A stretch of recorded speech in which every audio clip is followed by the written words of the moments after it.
Do you need to have expertise in a particular discipline in order to manage people who are doing that job?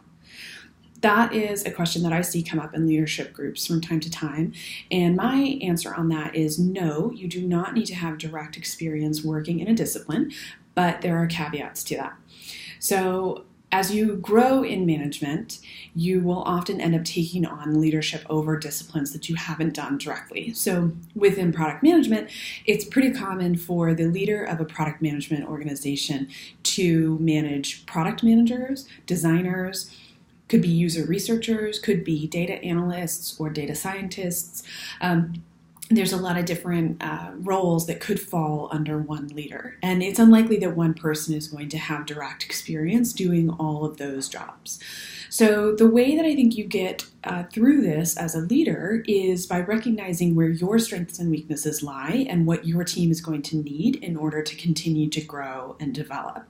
So if you don't have hands-on experience in research or in data analytics, look for how you can shore that up within your team. So that could come from classes, from conferences, could come from external mentorship, helping connect your employees with people in the community so they have chances to network, chances to grow and learn from experts in the field, and really being supportive of that and understanding what their career growth path is and how you can best help them achieve that. So if you're not going to be the one to sit down and really critique what they're doing or give them feedback on the performance of their particular discipline as opposed to their overall performance against goals, their performance as a team member, things like that. Those are things that I think any good leader can do, any good manager can do. But when it comes to the discipline-specific work, figure out ways to enable that within your team, even if that's not something that you have done on a day-to-day basis. And then lastly, I think the best way to get through this as a leader who is managing groups of people when you haven't done their job is really by establishing trust. You have to start with the trust and recognize with them, hey, no, I haven't done your job.